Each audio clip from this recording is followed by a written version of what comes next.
about a 15-second delay. Good afternoon, everybody, and welcome to the afternoon session of VT Dublin patient session. And we have Niamh O'Hanlon giving us a talk on anticoagulation medication. Niamh started her pharmacy career in hospital and community pharmacy in the UK and Australia before returning to her native Dublin. She is Chief 2 Pharmacist in Medicines Information and Clinical Pharmacist to the Vascular, Cardiothoracic and ENT services at St Vincent's University Hospital.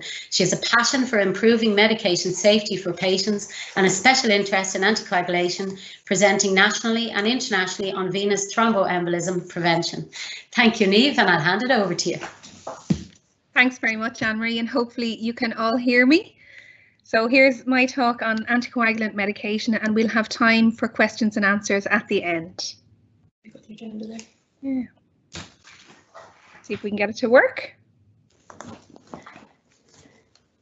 So I couldn't start at this talk without referencing the powerhouse that is Anne-Marie O'Neill from Thrombosis Ireland, who just introduced me there. Thanks for that, Anne-Marie.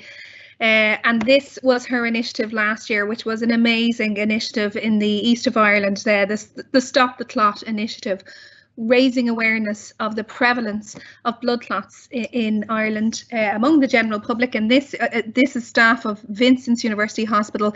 Because our campus is a bit of a building site at the moment, we hosted ours in UCD, thanks to Dr. Paul Harkin there from the School of Medicine for facilitating us, and that's our CEO in the middle there, Kay Connolly. We have the Director of Quality, the Director of Clinical Audit, the Head of Pharmacy, Anne-Marie there on the end, and nursing colleagues, Emer Kelly, Dr. Emer Kelly, one of our clinicians, who gave talks and introduced people and gave out about 1,000 of the Thrombosis Ireland cards. So we'll talk a little bit about those cards later.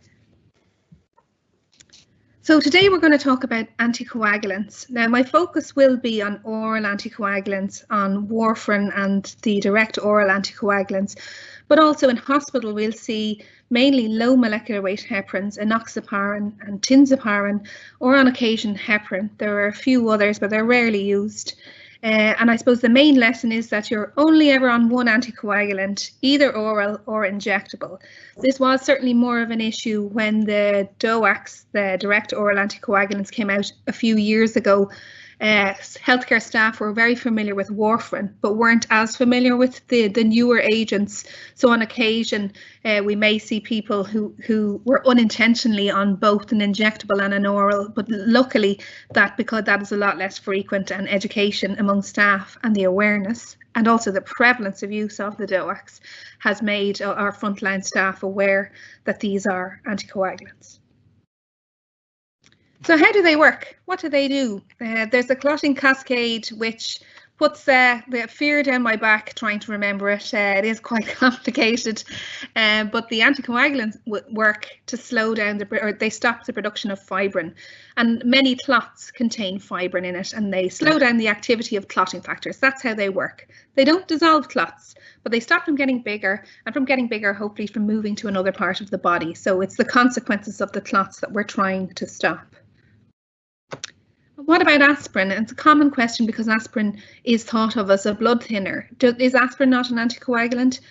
In part, I suppose, it's like a poor man's anticoagulant. It's an antiplatelet drug, so it acts by making platelets less sticky and prevent them clumping together. However, not all clots, or the composition of not all clots, are platelet derived, so they don't work as well as anticoagulants for that particular condition.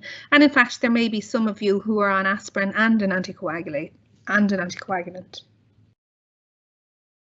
So what are they used for? In all cases, they're used to prevent the blood from clotting, and we'll talk about what types of indications they are.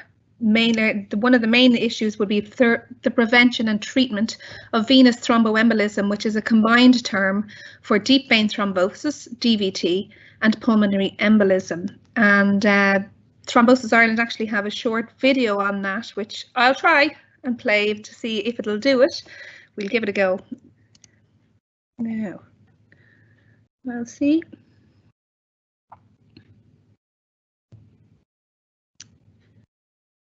Now, Anne-Marie, you can tell me if this is coming up for people. I will check for you now.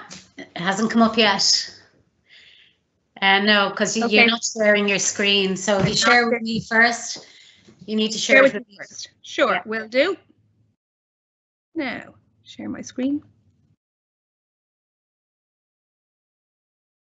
Here we go. Now.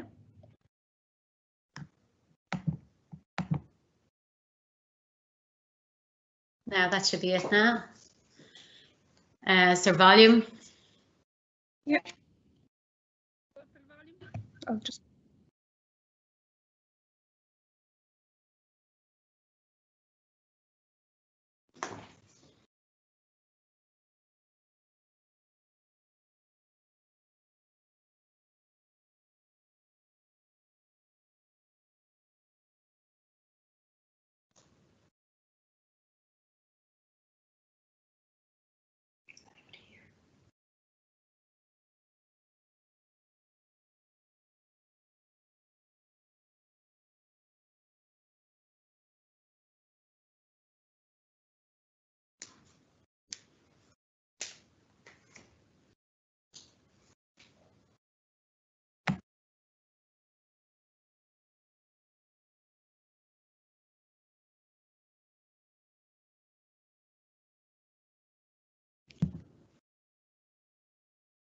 Not sure if anybody can hear that, Niamh. Okay, listen, I'll we'll go through it with the card then.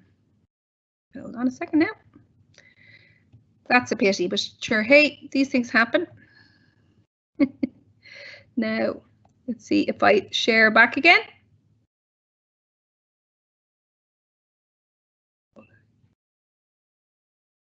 On a second now. I'll share the screen then when you share back. Sure.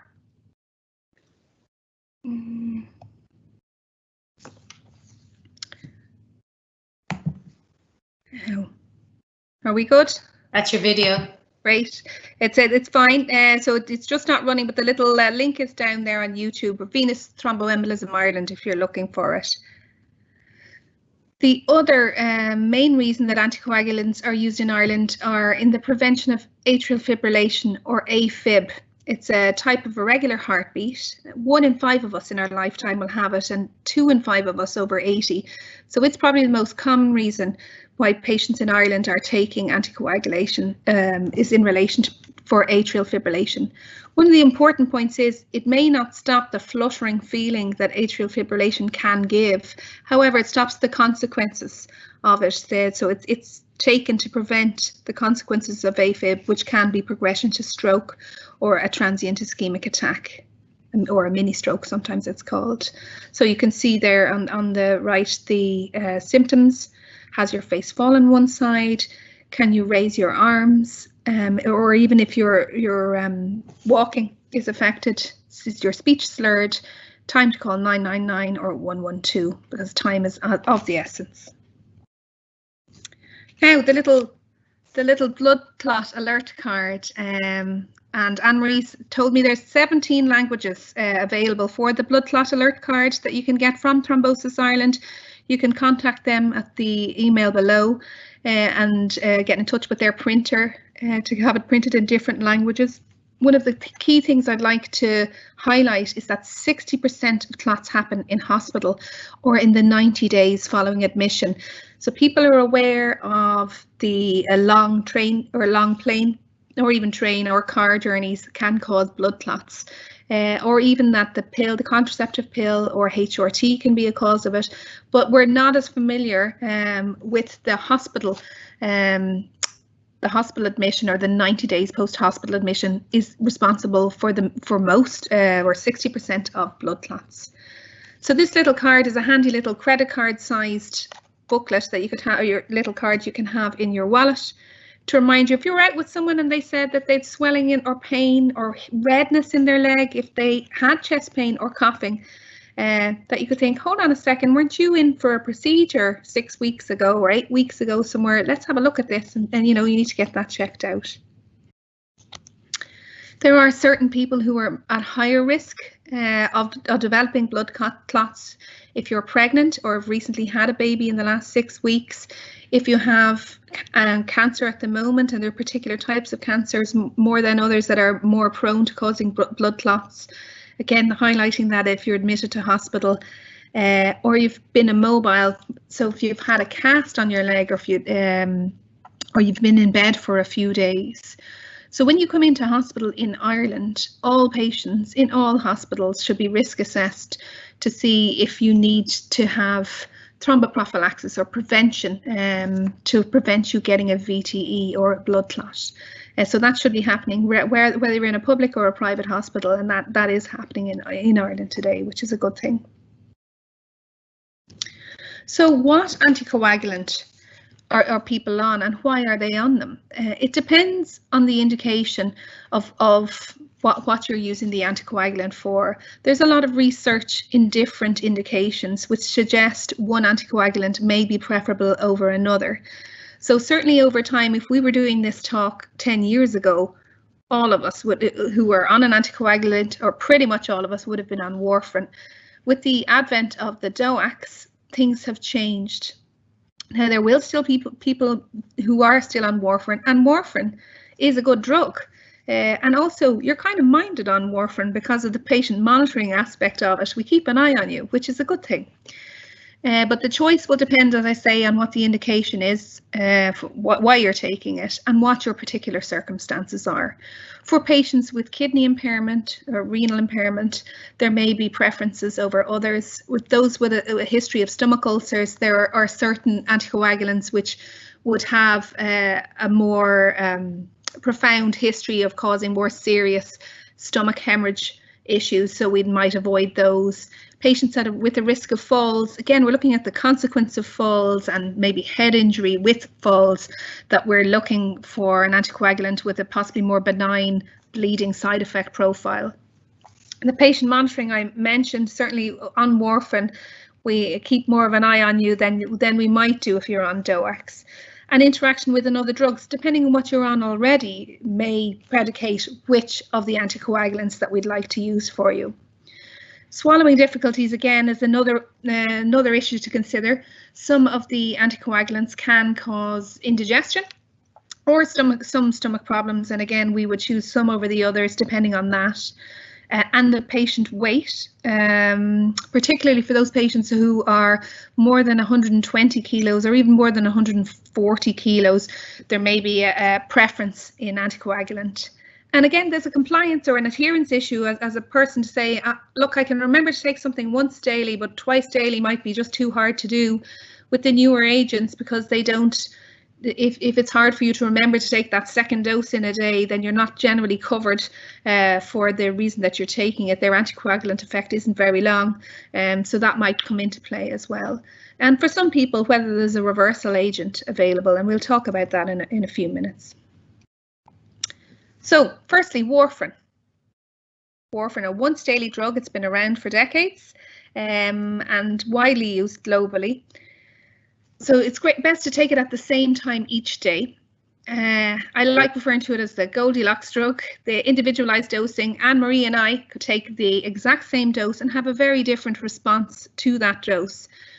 You receive regular blood testing, your INR, international normalized ratio. The higher the number, the thinner your blood is. And generally we will have a range that we want to keep your blood at between 2 and 3 or 2.5 to 3.5, depending on the indication.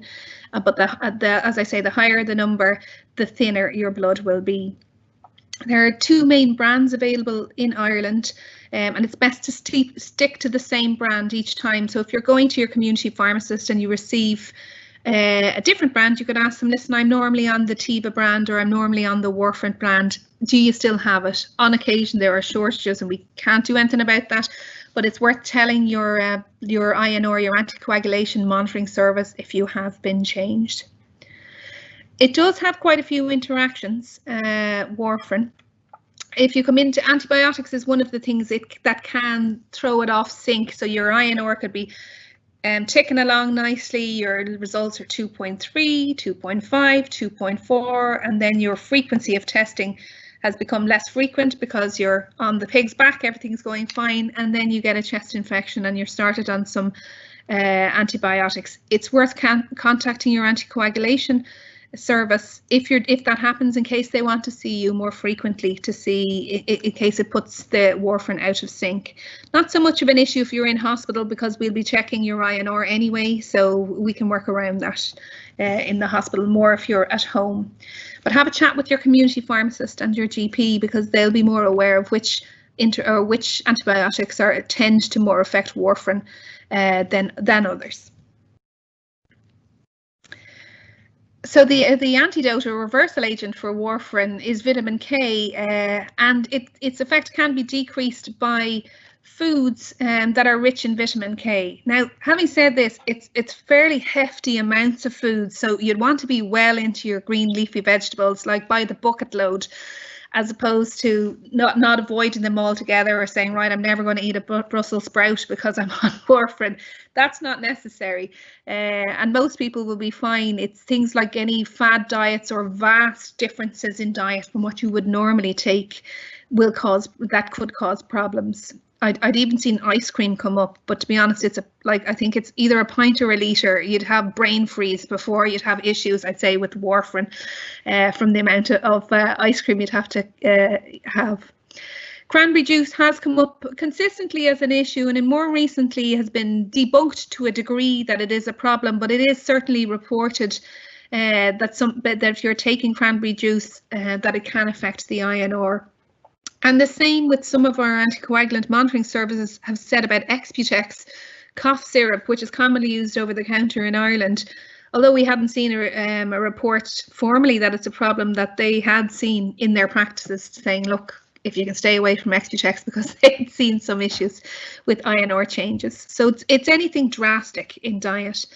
And alcohol, per se, there isn't a huge interaction between alcohol and warfarin. I suppose it's more to do with the consequences of either binge drinking. There is some degree of inhibition of warfarin, but also if you're let's call it spade a spade, if you're hammered and you fall down and you hurt yourself on an anticoagulant, that's never going to be good, and the consequences of that, so hemorrhage or hitting your head and having a brain bleed, and they're the things we're more worried about, which is why you'll see things in your warfarin booklet saying 1 or 2 units per day. Smoking, just important to note that if you do give up smoking, that can affect your INR. You might need less warfarin than you did before. So just to talk to your anticoagulant monitoring service, talk to the nurses in there and let them know, because it can make a difference to your results. So I think it's more if you change anything drastically. Exactly. If you stick with the same in around the same diet. That's, yeah. Like if you cranberry juice every day with your breakfast and you think, oh my God, I'm never going to be able to have cranberry juice again. No, just keep doing what you normally do. It's just suddenly you're not going to have a litre of cranberry juice, you know what I mean, one day and then none for the next week. Then that's the type of things that can make a difference. Or anything where you're just going to use one food group, well, particularly anything with the vegetables, green leafy vegetables that are high in vitamin K, that can just send it out of whack. So I think regular diet, you know, without complete anything drastic would be things that I would discuss with the anticoagulant service if you can't see why your INR has gone out of kilter, if you've been on a stable keel. Thank you. Not at all. So direct oral anticoagulants, or DOACs. They were called NOACs as well when they came out first, for new or novel oral anticoagulants, but because of an error in the States where that had been written down of NOACs, where they wanted someone to start on a NOAC or a DOAC, and that had been misinterpreted as no anticoagulation, which was not the intention at all. That it felt it was safer to go with DOACs as direct oral anticoagulants. So that's the acronym of choice at the moment for them. And there are a number of them in the market in Ireland. There are 4, and we'll go through them now. So Apixaban, or Eliquis, probably has the market share because last year the HSE issued that it was their preferred direct oral anticoagulant. It's a twice daily preparation, so 12 hours apart. However best you can manage to do that, because these drugs tend to be quite short acting, so they don't hang around as much as warfarin might have. So if you use your phone, use some sort of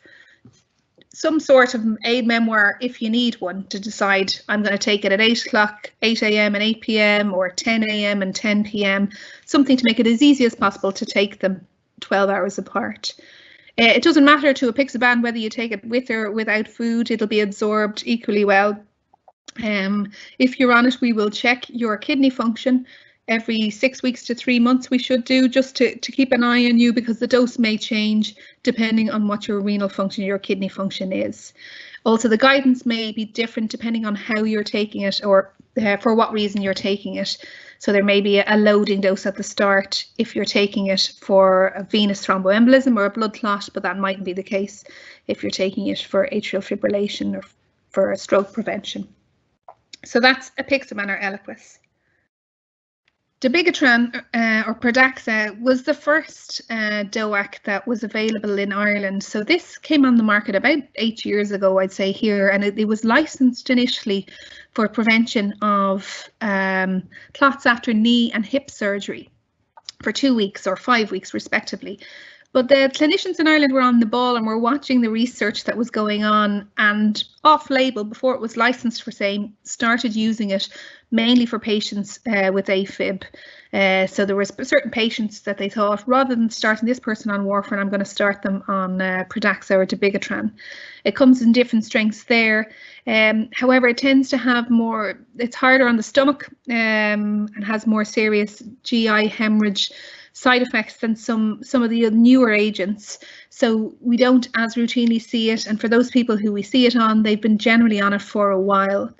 The reason that we say don't open the capsules is because, again, they can be quite irritant. So if somebody has swallowing difficulties or can't tolerate the capsules, then we might look at another DOAC or another anticoagulant for that person.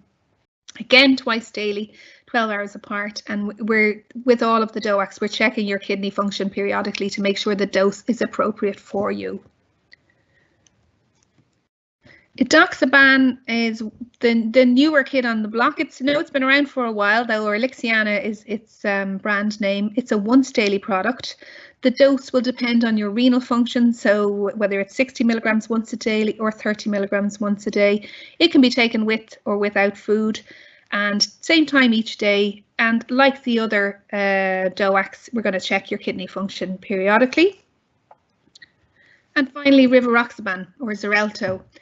Now, it's once daily, and I have a little asterisk there because it's recently been licensed for acute coronary syndrome for a very specific indication at a low dose in a twice daily manner with aspirin. But for the mainstay and for a blood clotting, a venous thromboembolism point of view, or an AFib point of view, it's a once daily preparation. We should take it with food. There's slight differences in guidance depending on the 10 milligram, 15 milligram or 20 milligram tablet, but it's just easier to, I'd say, for all of them to say take it with food, particularly with the larger strength. It has a major difference in uptake if you're taking it with food than without. Take it the same time each day as if the same with Edoxaban or with warfarin. And again, we're going to check your kidney function periodically to make sure the dose is appropriate for you. And if needs be, we can titrate the dose downwards if for patients, if needs be. So briefly talking about reversal agents, and warfarin's reversal agent is vitamin K or phytometadione, so in Irish hospitals. Dabigatran, the first DOAC thrombin inhibitor, does have a reversal agent, idarucizumab or Praxbind, which is available in Ireland, but it doesn't have any effect on the other DOACs. 3 of the DOACs, Apixaban, Edoxaban and Rivaroxaban, are factor 10A inhibitors, so they work on a slightly different part of the clotting cascade. So it would be a complete waste of time and effort to give idarucizumab or Praxbind to somebody who presents with a bleed secondary to Apixaban, for instance. It wouldn't do anything. It wouldn't be able to turn it off. There is a reversal agent for the factor 10A inhibitors, and it was licensed first in the States and has received a license in the UK, or sorry, in the EMA in Europe, but it's not yet available in Ireland. They're the American company who make it. They're in Europe, and they've based themselves out of the UK, and they intend to discuss it with the HSE. Unfortunately, COVID happened while all of that was happening, but certainly it isn't been forgotten about, and something the haematologists are interested in. When it came out first in the States, there was a big price point with Andexanet Alpha. It was over $50,000 for a reversal course. They had different reversal processes, and it was only given to the big teaching centres in the States, so the vast majority of hospitals didn't have access to it. However, they've access to a major hemorrhage protocol, so they do have a reversal process. In the same way, we still have a reversal, even though we don't have it yet, we have a way of managing a major bleed associated with the factor Xa inhibitors. However, it is planned to come to Ireland, and when it does, it will be available in Irish hospitals. So the side effects associated with warfarin or the DOACs is bleeding. Bleeding is the main side effect that we worry about, and it can be minor. But if it's not minor, the reasons that we would like you to escalate to check with your healthcare professionals, with your GP, or even, to be honest, I'd say they're going to say to you to present yourself to an emergency department, is major bleeding. So if you have a profound nosebleed that won't stop after 10 minutes, if you have any large bruising, if you're passing large amounts of blood, either in your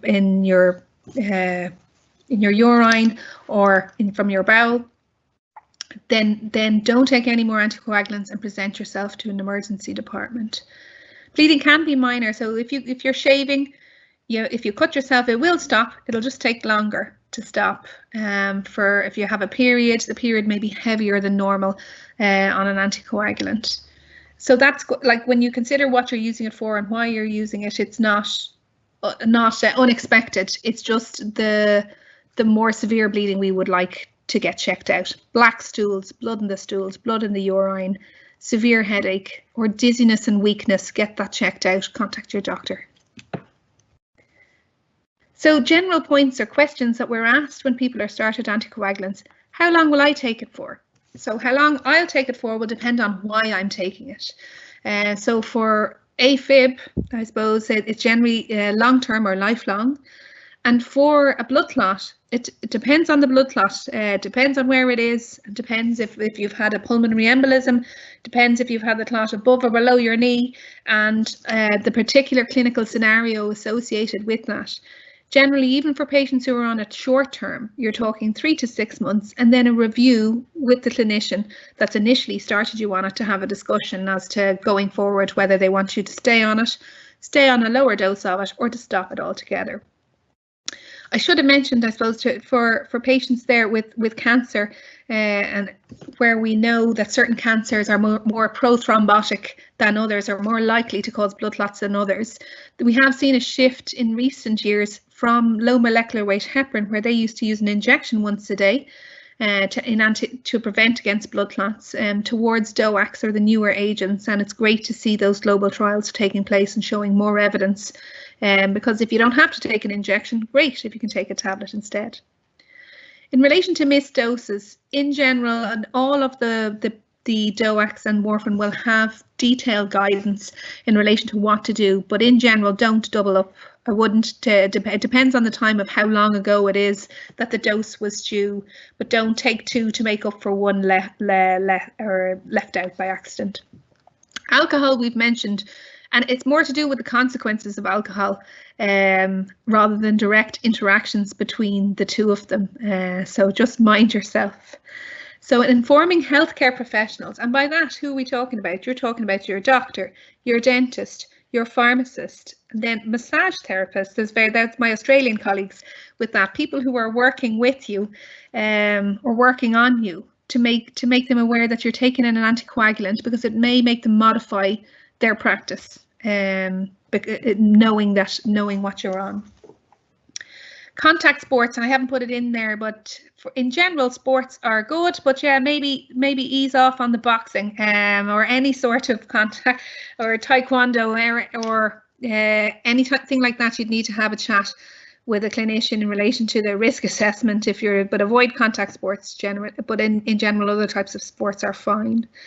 And then non-steroidal anti-inflammatories, because they're over the counter, aspirin, ibuprofen, diclofenac in some countries, and then Vimovo is very popular. It's on prescription, naproxen and stomach protectant in there, but they should be avoided while you're taking an anticoagulant. You can take paracetamol. You can take paracetamol with codeine without any interaction. And these are some of the references that are out there if you're interested. All of the if you're on a DOAC or if you're on warfarin, you'll have been given literature with it. With a monthly prescription for any of the DOACs, they will contain a patient alert card and some more information. There is a nice, Ireland East have a nice, Ireland East is a group of 11 hospitals in the east of Ireland, including the Mater and Vincent, and they have a nice direct oral anticoagulant therapy record booklet with some information, and the little web link above there is a good link to that. And the Irish Medication Safety Network, they have an anticoagulation and atrial fibrillation patient information booklet as well, and that's the link to that. Thrombosis Ireland have a wealth of information on there, and you can go down a rabbit hole and round the corner and spend many hours having a look at the wealth of information that they have on their website. And the Irish Heart Foundation at irishheart.ie is a useful reference. There are many international references in it as well, but start with your own and have a look there. You'll find lots of what you need. And many thanks for listening. And now any time for questions? Thank you so much. There's a bit of a repeater. Can you hear me okay? I can. So some patients in DOACs do not realise they still are at risk of bleeding as they're not being constantly monitored. How do you think we could coach that, let people know? To make people aware, I suppose the product information would be fairly clear on that, I wonder, is it a disservice to DOACs and a credit to the anticoagulation monitoring service, because they do it really well with warfarin. They educate people really well, and that's the one, I suppose, downside with the DOACs, is that we don't see you as often and we don't get to monitor you as frequently. And maybe that's something that I can bring back to my colleagues in relation to patients who are started in hospital, that we can emphasise that in the counselling. Anne-Marie, what do you reckon? In the counselling, when people are... idea. Yeah. I'm sorry about the echo on my mic. There doesn't seem to be anything I can do about it. Is there any long-term impact from taking warfarin? I know we can't tell with DOACs because they're not in use long enough. But in warfarin, are you aware of any long-term negative effects of taking warfarin, like for 20, 30 years? It's not, I suppose, some of the longitudinal studies in relation to warfarin are looking at the side effects, and are looking at the more serious side effects, and looking at your likelihood of developing a serious bleeding side effect. So it's more from a safety point of view and a side effect profile that they're looking at.